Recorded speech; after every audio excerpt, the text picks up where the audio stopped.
Okay, so today we'll be talking about both Bitcoin and Ethereum and where do I think that the price will go in the next few days. Okay, so in my Twitter account, so this is where I have right now. In my Twitter account, Trade Analytics, okay, you can search it up in Twitter.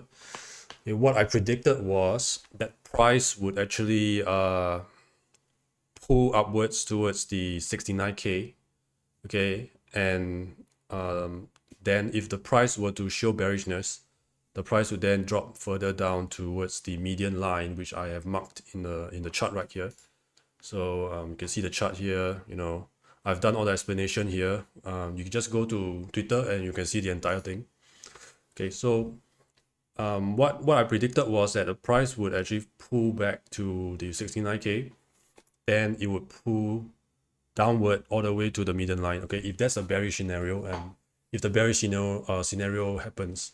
So personally, why do I think that the bearish scenario will actually play out, that the price will actually crash all the way down to the median?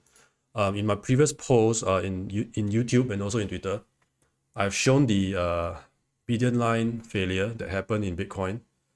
Okay, so if I can pull my post, yeah, so this is the median line failure that I was talking about.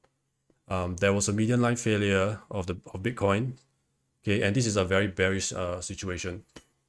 So that's the reason why I think that Bitcoin would continue lower from here. Okay, so let's go back to the post right here. Yeah, that's my prediction. Bitcoin would go even lower after it pulls back to 69K, and I think it's trying to go towards there now. Okay, so you can see in Bitcoin chart, seems like it's trying to go towards the 69K. So now currently is around 68K. Maybe you can just give it a bit more time to pull towards this level. Okay, there is a possibility that the price doesn't even go towards 69K, and that's very bearish.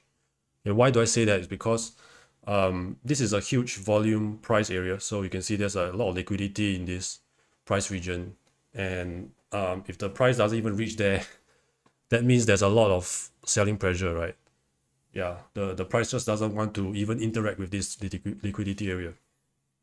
Right, so what will happen next is that the price would probably pull up towards the median line upper parallel, which is this line here. You can see it's a very small line, very faint line here. Okay, this is called the median line upper parallel, and there's a possibility that it just pulls back towards that level here, something like this. Okay, and possibly like move sideways before going down again. Yeah, so this is what I'm thinking of in Bitcoin. Yeah, so it's quite bearish. That's my prediction. Of course, not financial advice. Yeah, this is basically based on my analysis. Generally, when I do this median line analysis, there's about 80% chance of 70 to 80% chance of success and about 20% chance of failure. Yeah. Okay, so that's for Bitcoin. Yeah, just generally very bearish. But then for the bullish scenario, Bitcoin will have to actually pull above this area here, okay, and actually go up above this volume price area with very high volume and high commitment. Yeah, and that has to be a lot of commitment from Bitcoin for it to go further up, all right? Because this is yeah, it's just too much volume here. So we will watch for the next few days whether Bitcoin would prove itself to be bullish, right? Yeah, so that's for Bitcoin, and let's go to Ethereum next. Okay, so Ethereum should be this one.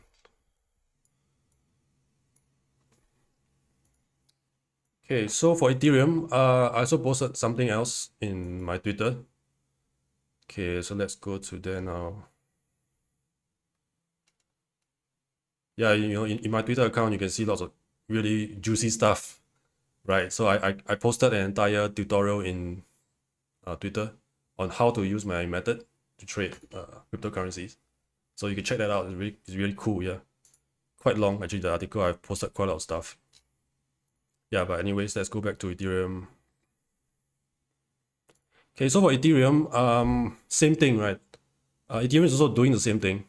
You can see here is Also, like Bitcoin trying to pull up towards the liquidity zone, which is around here, 3.5K for Ethereum.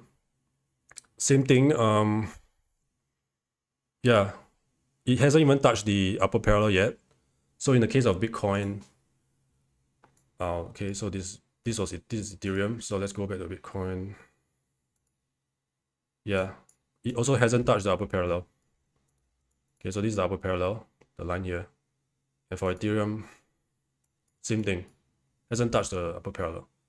So, you know, what I want to see is also an interaction with the upper parallel. And from there, we can actually have a much better picture of whether it's going further down, or is it going, or is it going higher from here? Okay, same thing with Bitcoin. For Ethereum to go higher from the 35K, it has to put up a lot of volume and a lot of commitment. Yeah, we have to watch that. So currently, volume still, yeah, I won't say this is very impressive volume. But certainly better than Bitcoin. Yeah. So Bitcoin, you can see here, the volume is horrendous, right? Yeah. So in this up wave, the volume is actually decreasing. Whereas in the case of Ethereum, it's not decreasing that much. You know, I would say maybe it's about, yeah, the decrease is less compared to Bitcoin. Bitcoin looks really bad. Yeah. Okay, so yeah, that's my update for today. Yeah, if you got any questions, you can just put them in the comments, and yeah, do like and subscribe. See you next time.